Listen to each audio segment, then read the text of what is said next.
What's going on in a world full of sensitive people? If only George Carlin was alive today, so many people would try to cancel my man. Well, right here, he's talking about soft on language. I guess he's talking about words and how they're used against people. Let's see what he's really talking about. Let's go. I don't like words that hide the truth. I don't like words that conceal reality. I don't like euphemisms or euphemistic language. And American English is loaded with euphemisms because Americans have a lot of trouble dealing with reality. Americans have trouble facing the truth. So they invent a kind of a soft language to protect themselves from it. And it gets worse with every generation. For some reason, it just keeps getting worse. I'll give you an example of that. There's a condition in combat, most people know about it. It's when a fighting person's nervous system has been stressed to its absolute peak and maximum, can't take any more input. The nervous system has either snapped or is about to snap. In the First World War, that condition was called shell shock. Simple, honest, direct language, 2 syllables, shell shock. Almost sounds like the guns themselves. That was 70 years ago. Then a whole generation went by, and the Second World War came along, and the very same combat condition was called battle fatigue. 4 syllables now. Takes a little longer to say. Doesn't seem to hurt as much. Fatigue is a nicer word than shock. Shell shock. Battle fatigue. Then we had the war in Korea in 1950. Madison Avenue was riding high by that time, and the very same combat condition was called operational exhaustion. Hey, we're up to 8 syllables now. And the humanity has been squeezed completely out of the phrase. It's totally sterile now. Operational exhaustion. Sounds like something that might happen to your car. Then, of course, came the war in Vietnam, which has only been over for about 16 or 17 years. Yo, this guy knows a lot. Like, just listen to him. He's on point. Squeezed completely out of the phrase. It's totally sterile now. Operational exhaustion. Sounds like something that might happen to your car. Then, of course, came the war in Vietnam, which has only been over for about 16 or 17 years. And thanks to the lies and deceit surrounding that war, I guess it's no surprise that the very same condition was called post-traumatic stress disorder. Still 8 syllables, but we've added a hyphen.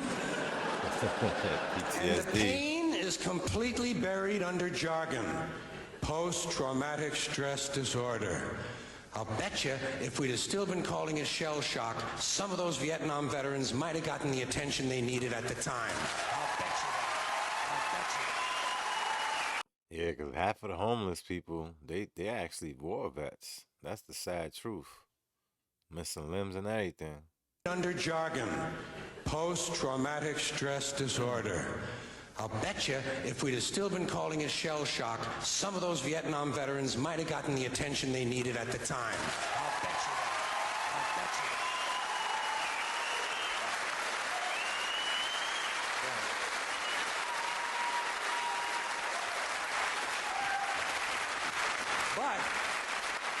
But it didn't happen. And one of the reasons is because we were using that soft language, that language that takes the life out of life. And it is a function of time. It does keep getting worse. Give you another example. Sometime during my life, toilet paper became bathroom tissue. I wasn't notified of this. No one asked me if I agreed with it. It just happened. Toilet paper became bathroom tissue. Yeah, nobody asked me neither. Anybody ask you? They just changed things, huh? Life, toilet paper became bathroom tissue. I wasn't notified of this. No one asked me if I agreed with it. It just happened. Toilet paper became bathroom tissue. Sneakers became running shoes. False teeth became dental appliances. Medicine became medication. Information became directory assistance. The dump became the landfill. Car crashes became automobile accidents. Partly cloudy became partly sunny. Motels became motor lodges.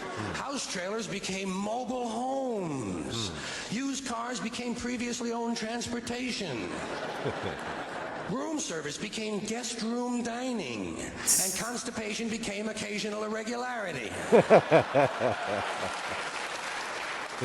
When I was a little kid, if I got sick, they wanted me to go to the hospital and see the doctor. Now they want me to go to a health maintenance organization or a wellness center to consult a healthcare delivery professional. Poor people used to live in slums. Now the economically disadvantaged occupy substandard housing in the inner cities. And they're broke. They're broke. They don't have a negative cash flow position. They're fucking broke. Because a lot of them were He said a negative flow. to live in slums. Now the economically disadvantaged occupy substandard housing in the inner cities. And they're broke. They're broke. They don't have a negative cash flow position. They're fucking broke. Because a lot of them were fired. You know, fired. Management wanted to curtail redundancies in the human resources area. So many people are no longer viable members of the workforce. Well-fed white people have invented a language to conceal their sins. It's as simple as that. The CIA doesn't kill anybody anymore. They neutralize people. Or they depopulate the area. The government doesn't lie. It engages in disinformation. The Pentagon actually measures nuclear radiation in something they call sunshine units. Israeli murderers are called commandos. Arab commandos are called terrorists. Contra killers are called freedom fighters.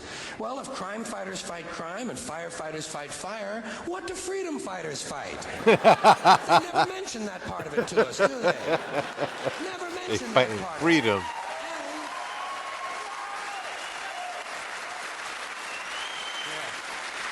And some of this stuff is just silly. We all know that. Like on the airlines, they say they want a pre-board.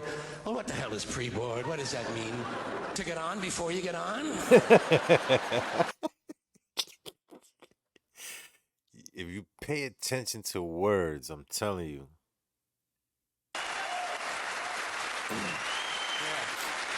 And some of this stuff is just silly. We all know that. Like on the airlines, they say they want a pre-board. Well, what the hell is pre-board? What does that mean? To get on before you get on?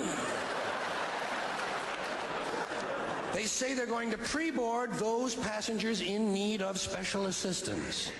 Cripples. Simple, honest, direct language. There's no shame attached to the word cripple that I can find in any dictionary. No shame attached to it. In fact, it's a word used in Bible translations. Jesus healed the cripples. It doesn't take 7 words to describe that condition. But we don't have any cripples in this country anymore.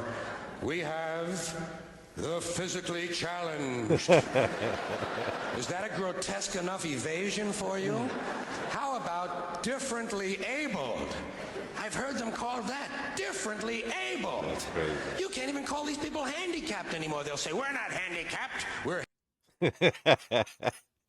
I'm telling you, people get so offended by words and trigger words. It's unbelievable. For you. How about differently abled? I've heard them called that, differently abled. You can't even call these people handicapped anymore. They'll say, we're not handicapped, we're handy-capable. These poor people have been bullshitted by the system into believing that if you change the name of the condition, somehow you'll change the condition. Well, hey, cousin, doesn't happen. Doesn't happen. We have no more deaf people in this country, hearing impaired. No one's blind anymore, partially sighted or visually impaired. We have no more stupid people. Everybody has a learning disorder. Or he's minimally exceptional. How would you like to be told that about your child? He's minimally exceptional. I wish they would. She. Anymore, partially sighted or visually impaired. We have no more stupid people. Everybody has a learning disorder. Or he's minimally exceptional. How would you like to be told that about your child? He's minimally exceptional. Oh, thank God for that. Psychologists actually have started calling ugly people those with severe appearance deficits. It's getting so bad that any day now I expect to hear a rape victim referred to as an unwilling sperm recipient.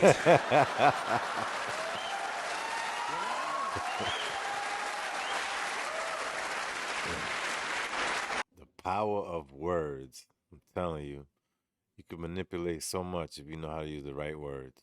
Expect to hear a rape victim referred to as an unwilling sperm recipient.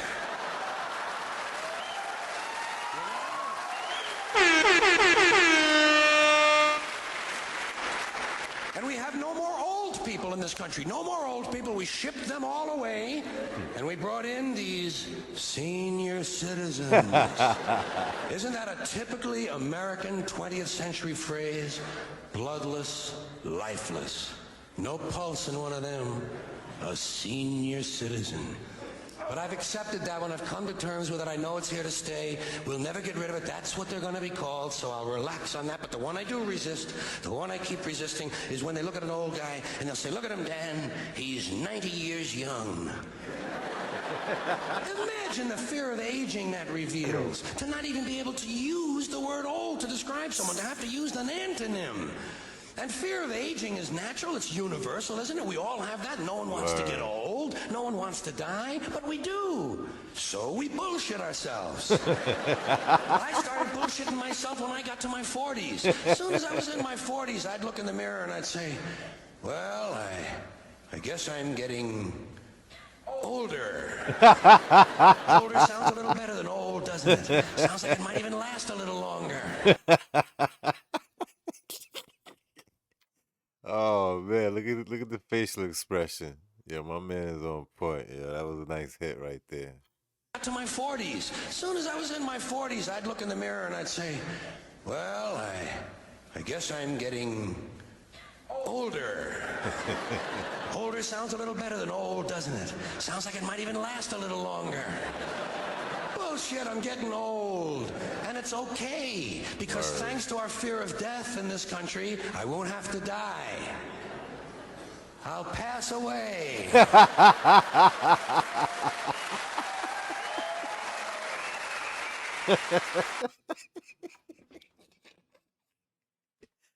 Oh man, like these are common sense way of thinking that I mean now, like he opened up my eyes. I'm not gonna lie, he opened up my eyes a lot. That was a nice punchline right there. I'll pass away.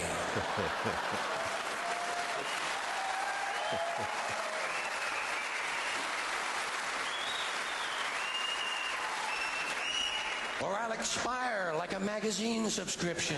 If it happens in the hospital, they'll call it a terminal episode.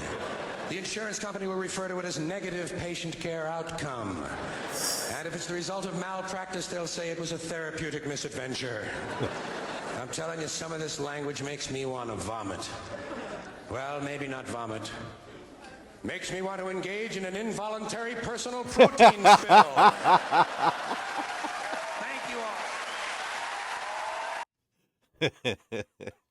Yo, my man is on point, yo. Well, if you like what you saw, do not forget to subscribe. Like I told you before, I'm trying to grow, all right? Yep. Y'all take care. See you on the next one.